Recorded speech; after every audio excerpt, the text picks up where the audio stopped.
With the transfer portal opened up and Baylor only having 2 scholarship quarterbacks on roster for next season, they've got to go after a QB. So who's it going to be? This is Locked On Baylor.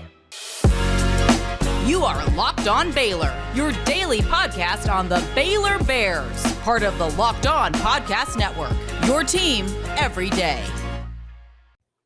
It is Wednesday, everybody. Welcome to Locked On Baylor. Drake Toll alongside Locked On's recruiting expert, John Garcia Jr. I want to thank LinkedIn Talent Solutions for bringing him on today. Thank you for making Locked On Baylor your first listen every single day. And thank the Baylor coaching staff for searching for a quarterback out of the transfer portal and giving us a really big topic this offseason. John, they're quarterback after quarterback, from Devin Leary to Hudson Card to DJ Uyunglele from Clemson. I don't know if those guys are looking at a Baylor. I can only assume that they're going to go to these bigger SEC programs. That's at least where they want to transfer up, quote unquote, to. But in the age of NIL, transfer portal, feels like nothing's really off the table. That's a great point. And let's also look at the numbers of the quarterbacks that are jumping in. I mean, there's a lot of quarterbacks that have a lot of experience in the portal. There are 6 quarterbacks that started the majority of their team's games in the ACC that have already hit the transfer portal. There's another half dozen in the SEC that have a lot of spot starting experience. JT Daniels is in the portal for the 50th time as a quarterback, right? So there's no shortage of experience in the portal. And I think that's what makes this so different. So, you can look at the high end of that spectrum where you've seen so much of this person that you're kind of sick of it, or could that be what gets you over the hump, right? I think of an Adrian Martinez last year. When he leaves Nebraska, I don't think anybody expects him to be considerably great at Kansas State, but he absolutely was. All those questions around his game, those glaring mistakes as a passer, the turnovers, all came down with that extra year and a breath of fresh air. I mean, could that be Spencer Sanders coming into 2023? I mean, I think he's someone you should vet if you're the Baylor Bears. I know the last time I was on with you, we were talking about skill sets, and I always am of the thought process of all things even, get someone mobile, get somebody who can challenge the defense with his legs, especially relative to Blake Shapen and Austin Novasad. And there's a lot of athletic quarterbacks in the portal, not just Spencer Sanders. I think Jeff Sims at Georgia Tech could be an interesting fit at Baylor. Similar offenses over the last few years, and a true dynamic athlete with the ball in his hands. I think he could be one that is looking to play with an established defense and running game, something he didn't have at Georgia Tech. And he won't be in that first wave of Devin Leary's that are going to come off the board and really kind of shake things up. So Spencer Sanders, Devin Leary, Hudson Card, I mean, those are the biggest names that everybody is already aware of. But that next tier, the Jeff Sims, Brennan Armstrong, who left Virginia in a bit of a surprise, a very capable athlete with his legs. I think players like that are more in the Baylor wheelhouse, and they have a ton of experience on top of it. So I do think that it's not as big of a risk as maybe we've seen in the past with schools taking shots at prospects or players who don't have that experience coming out. And there's a lot of backups who have hit the portal too. I mean, I'd potentially look at a Malik Hornsby from Arkansas. I mean, that's as dynamic as it gets athletically. Or if you want a little bit more balanced or pocket presence, maybe a Luke Altmaier. You faced him in the bowl game last year at Ole Miss. He competed into the season for that job with Jackson Dart under Lane Kiffin and had a lot of successful moments. There was a group in Oxford that thought Altmaier was going to win that job despite the pressure of Lane Kiffin bringing in a transfer in Jackson Dart. So I think there's a lot of capable players with different skill sets, but you know me, I'm going to lean towards that dual threat who can challenge a defense with his legs just as much as he can with his arm. Yeah, I love the idea of Malik Hornsby. A kid that can run the ball really, really well. Not the most electric passer, but makes plays out of the backfield. Basically is the Wildcat running a 4.39 or whatever it is. Kid's got speed. Spencer Sanders, wouldn't be the worst thing in the world, John, for Spencer Sanders to find his way to Baylor. One thing in all of this two things that shocked me. The first, Spencer Sanders can still play college football. Like we, John, live in a world where Spencer Sanders, Charlie Brewer, JT Daniels, those guys will be on college football fields next season. because of what this game has become, for better or worse. I think it's interesting. Blake Bell was doing this long before it was popular. And now in this, the second thing it's really jumped off to me in the last week, Caden McNamara going to Iowa. When you were on this show last week, we talked about how he's a kid who's going to play at one of these top 10 schools that needs a transfer quarterback. Almost a Jackson Dart to Ole Miss last offseason, and then he lands at Iowa. And that gives me more faith that even if Baylor wants to go after these bigger name quarterbacks, it sounds like some of these guys are going to have to at some point settle for what's a good, emotional regional fit more so than a powerhouse team. Right, because those dominoes are going to fall quickly. We've already seen multiple, I guess, verbal commitments through the portal. McNamara was the first big quarterback one. I saw Phil Jerkovich left Boston College. He's going to go to Pitt to replace Keaton Slovis, who's another interesting, experienced pocket passer that is now on the market. I've seen some Missouri buzz and a couple other schools involved there. Look, it's going to be a very quick market. That's why you're seeing a lot of these quarterbacks kind of picking their spot, planting their flag before others get involved. And I think that will be fascinating to track across the board, right? But there are some things that we can assume in that transfer portal game, right? I think the very top tier, I think it starts with Leary. I think Card and Uiagalelei are in that grouping as well. And there's a lot of question marks with that next tier. And I think that's the tier that Baylor needs to attack. But you start to think of the schools that will absolutely be in the quarterback market, and there's not a whole lot of obvious ones that are associated with lofty expectations. I think Alabama is probably the exception to that rule, but the other schools that we know will address their needs through the portal at that position are like Notre Dame, Florida, UCLA. It's not a bunch of no-brainer spots as much as maybe the last few years have shown us with these portal targets. So again, McNamara is a great example of how this market will correct itself from the quarterbacking standpoint. So I think that's why those dominoes are going to fall fast, because that tier of, or that thought of moving up, if you will, is not as apparent this year as it was last year, where we saw, 20 starting quarterback jobs get filled through the portal. I don't think that number will be as high this year. I think a lot of these portal decisions are going to be to compete as opposed to go walk in and start. And Baylor needs kind of a combination of both. Yeah, John, that's right where I was going. If you are Dave Aranda, if you're this Baylor coaching staff, you can go after hey, this kid hasn't played a lot. We're going to put him in the program, and maybe he works his way up into a role where he's a trusted backup. Or go after that tier 2 quarterback kid, the Brennan Armstrong, and say, vie for our starting job next season with Novasad and Shapen. Is there a trend here? What are most college coaches doing? Are they settling for that seasoned backup, or are they trying to create that kind of competition, even with the 12-game starter like Blake Shapen? Absolutely trying to create that competition. We've seen schools do it to a level to the point where they bring in 2 quarterbacks. Let's not rule out something like that at a school like Baylor at this point, right? Bring in 2, one will leave in the spring either way. One of your quarterbacks will leave in the spring either way, and then you're right back to 3 scholarship quarterbacks going into the 2023 season.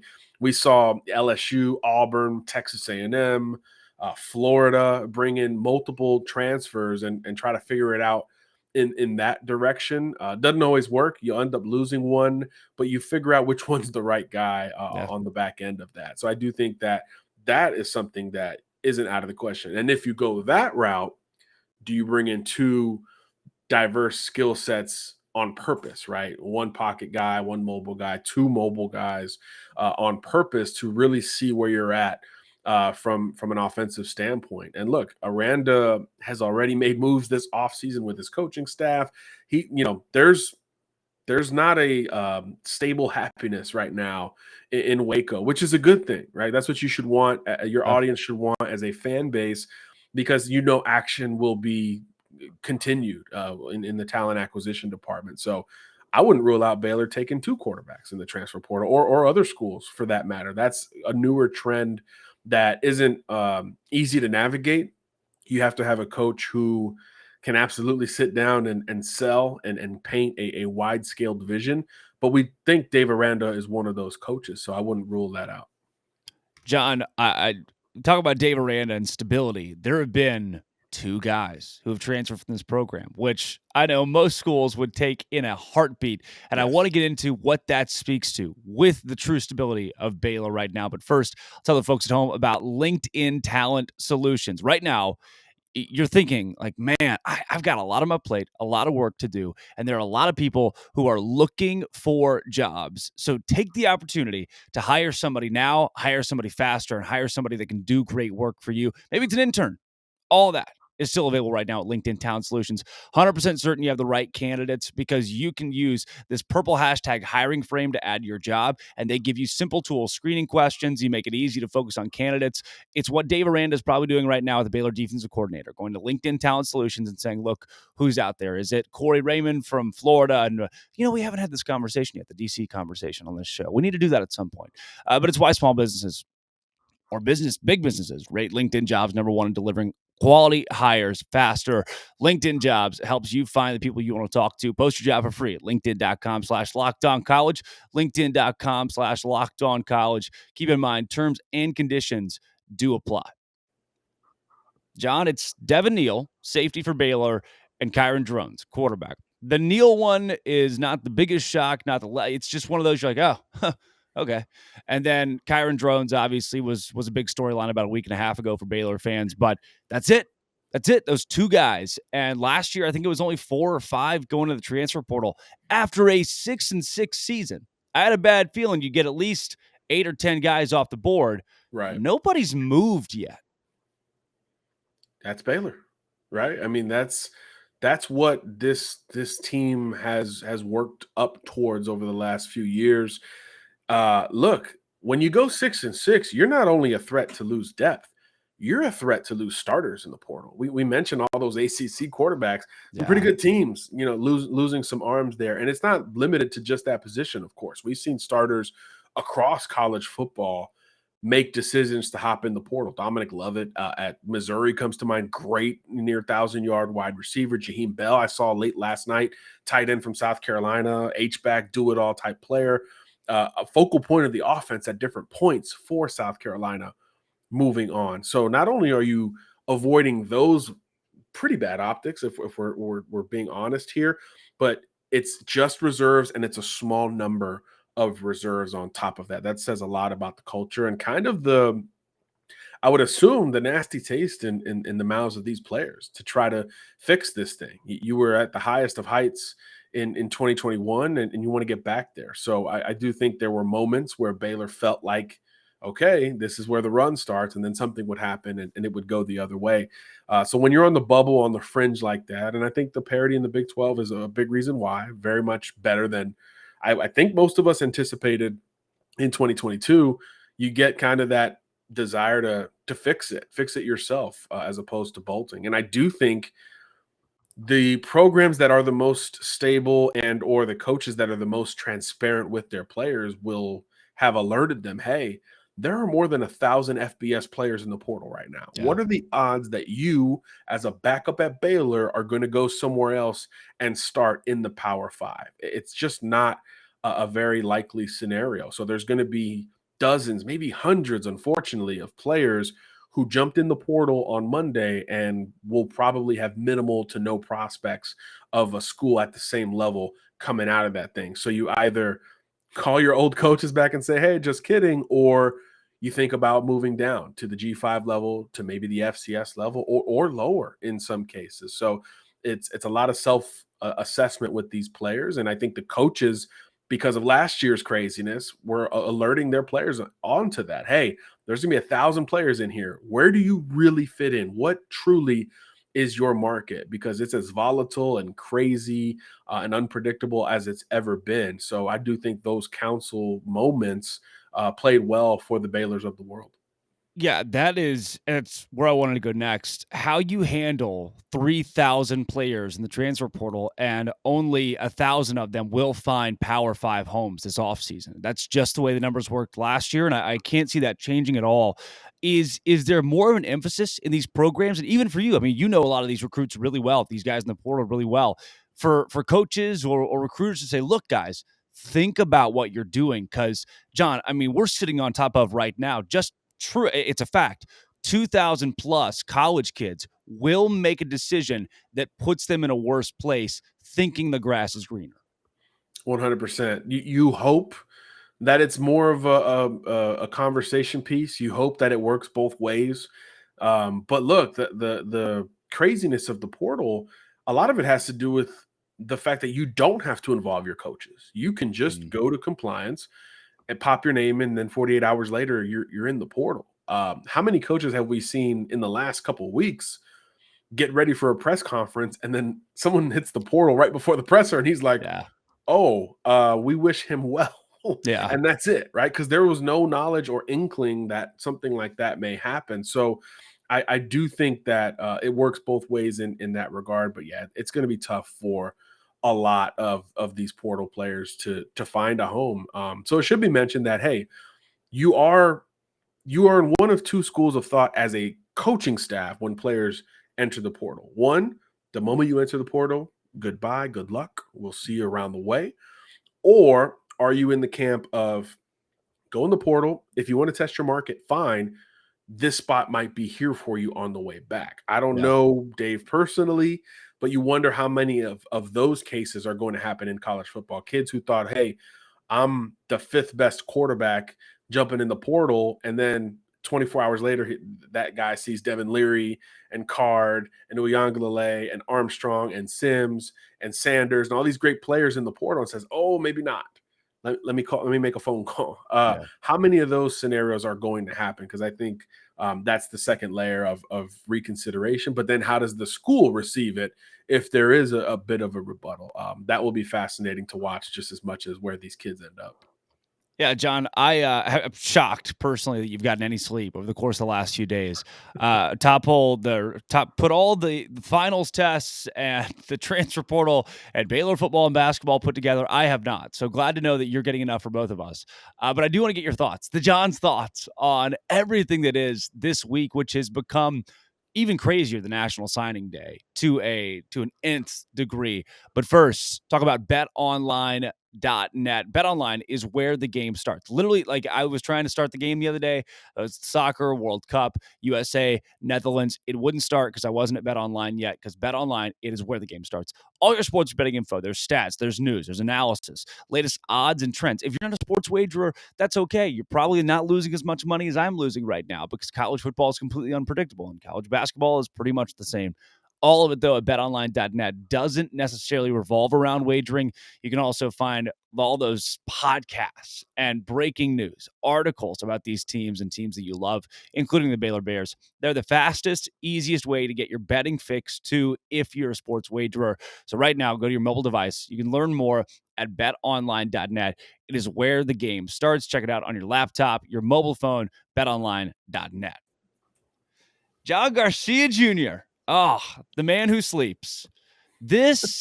I feel like my impression of what the transfer portal is changing as we get deeper and deeper, further into what it has become. And it feels like this year more than ever, people are now embracing the chaos of, all right, whatever, let's make it free agency. And if that's what it's going to be, we'll call it that and we'll do it. And is that a good thing for college football? This is just normal now?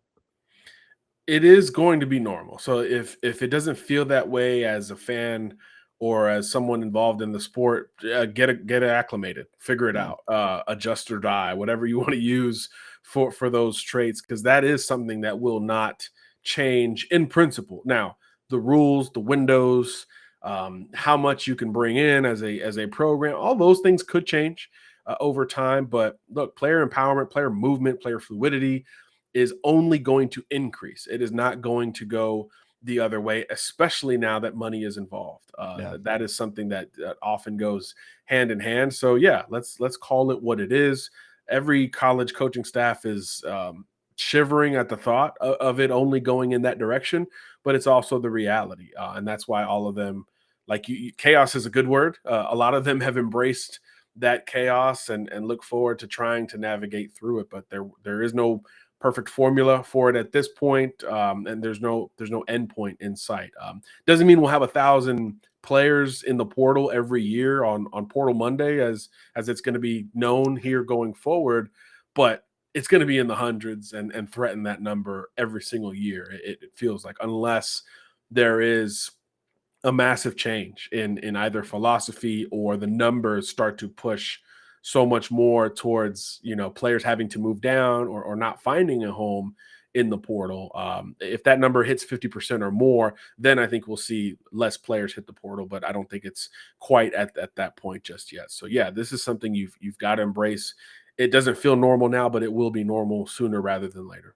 Yeah, there's got to be there's a cutoff. There will never be a point in college football where 75% of players enter the transfer portal. Right. There will be a max number you hit pretty much every year at some point. That's just mathematically how it goes. Of this portal week for you though, what's the biggest shock? I know, like, Big 12 wise, Spencer Sanders for us was like, what? Number one, how is he still playing? Number Yeah, two, how is he why? still eligible? Yeah, and he's been like their guy for 5 years, and now he's leaving Oklahoma State. It's just weird, the optics even. For you, what's been the biggest surprise, maybe the couple of biggest surprises, especially with coaching changes that have affected the transfer portal? To me, the biggest surprise is the guys making moves without coaching changes. It's those that feel stable, like Sanders with Mike Gundy, like Devin Leary with Dave Doran. Those players are the biggest surprise moves to me. But you also understand it, right? We've seen examples as to where, hey, a different system, a different challenge could kind of enlighten everyone and allow you to rebuild some of that negative connotation. Think of Uyangalele going through it, replaced by Cade Klubnik, the former Austin Westlake great.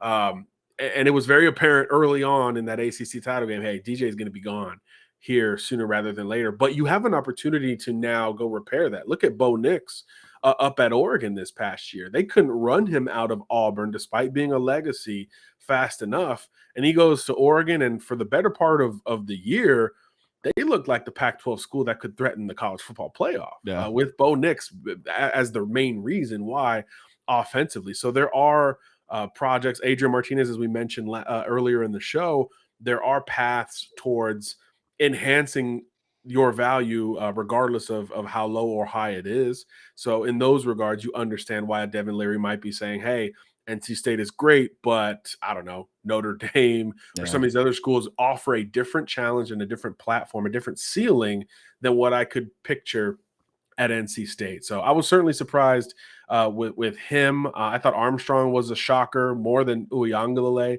just because, kind of like Sanders, you're like, he still has eligibility. That's pretty crazy. I mentioned Lovett and Jaheim Bell earlier. I think Alabama lost a starting offensive lineman, Javian Cohen. That doesn't happen every day. So those are often the bigger surprises that we come across. But here's the crazy thing is, like, it's not over. This was day 1.5 right now as we speak. So more big names will hit the portal. I saw Miami running back Jalen Knighton just hit the portal. He had a huge 2021 and a decent 22. I mean, there's a lot of talent still potentially thinking about jumping in and or declaring for the draft. So you're going to have to view college football as a year-to-year thing in all aspects, including the roster, which was the one thing that we kind of didn't have to worry about in that regard compared to the NFL. Now it's going to feel a lot more like that, in that you're going to be playing against players that you had on your roster. You're going to be competing with players that were on your enemy roster. It's just going to be the nature of the game. So again, you have to embrace it and assimilate with it, or you'll be left behind and you'll be in the portal yourself, per se. 130 some odd team NFL is not what it's not what it is necessarily, but gosh, it's getting close. Before we get you out of here, John, Heisman conversation, the whole Caleb Williams thing, the LOL tweet, man, what a week. And then Max Duggan, his numbers weren't insane in the Big 12 title, but the grit was there. The eye test was there. And now he's given himself a real shot. What do you like in this Heisman conversation? Wide open. I mean, the only thing I feel like is a certainty is that Stetson Bennett won't be the pick. That one was the but he's head there. Scratcher. He wasn't even all conference at quarterback for the SEC, but he's a Heisman contender because that's college football for you. But I think the other three, you can really build a case. I mean, CJ Stroud, for every game but one, it was just wonder after wonder throw. The stats were absurd. Ohio State was blowing everyone out. And man, you talk about one game, crushing your hopes. that one is true 2 years in a row for Stroud. Same thing for Caleb Williams. If he doesn't have Utah on the schedule twice, it's a runaway Heisman victory.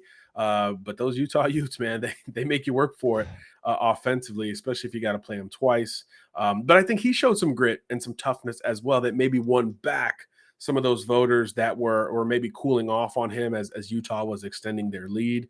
And then Duggan, he's certainly the rising prospect in this entire conversation. Look, they're the undefeated team, and he's a bigger reason why they're the undefeated team compared to me, Stetson Bennett at Georgia, where the defense is unbelievable. And the running game, the tight end room is the best in the country. The O-line has been phenomenal there.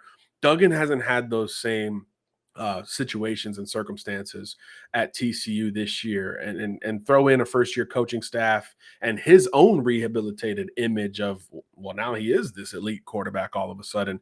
He's the best story of the group. I think Stroud and Caleb have the more long-standing argument, so it probably goes to one of them. But as long as it's not Stetson Bennett, I don't think I'll be too mad. I don't think it'll be Stetson Bennett, John. I think we're all safe. So we're good. We're good either way. Super quick before we get you out. The Dion hire at Colorado. You and I talked about where he would go last week. He walks in the front door and I was like, not Colorado. Yeah. And lo and behold, here he is. Walks in, no BS, day one. Is like, all right, guys, look. He pulls a Dave Aranda, just a little more colorful. Get in the transfer portal. Here's your opportunity. I'm bringing my guys. That's my son's your quarterback. Like, just calling it like it is. Is this something you like in college football? This kind of transparency? Yes, because as much as we are, as much as we are enhancing our benefit of the doubt and accountability standards with players relative to NIL, portal, and all these decisions that are about their own empowerment, the coaches should be afforded that same opportunity if they feel like these kids don't give me the best chance to win. So we're treating every player much more like a professional. And the other side of that business is, hey, get in where you fit in. And if you don't fit in here, I'm giving you more clearance to make that move, as opposed to letting you find out at the last minute when there are 0 spots available. So I like that blunt approach. The nepotism element of it, it is what it is. But look, Shedeur has had some great seasons. They did not lose a game in 2022. So I understand it, especially from Dion's perspective. But other than that, I think every part of his approach has been fair and transparent. And to me as a player, that's what I would have wanted. I played college ball and went through a coaching change where there was so much uncertainty and anxiety created because we didn't know where we stood. Much smaller school ball, so not the same kind of deal. So I would have liked that transparency up front, so I could have looked at any options that I might have been considering. So I do think in the end it will benefit those Colorado players and the new soon-to-be Colorado players, which we assume is a very large number of players in the portal at this point. They've already gotten multiple high school commitments in like 3 days. It's crazy. But I do think that's a better approach overall, especially because the portal's crazier than it's ever been. So knowing whether or not you need to navigate it as soon as possible, I think in the end is a benefit to the players, although the optics and the people who want to give out participation trophies might not like it. Michael Scott said it best. What's so wrong with nepotism? What if they had tryouts to the band Hanson and someone without the last name Hanson showed up? You can't. There's nothing you can do. Right. Deion Sanders is Joey McGuire with NFL experience. John, right there for everybody at home, John Garcia _Jr. All of his recruiting coverage throughout the transfer portal madness, and even with Baylor guys who are coming in or going out. Thank you, John, as always, coming on the show. Yes, sir. Always a pleasure. And thank you all at home for making Locked On Baylor your first listen every single day. Come back tomorrow. Robbie Triano joins the show from SiriusXM Big 12 Radio on Locked On Baylor.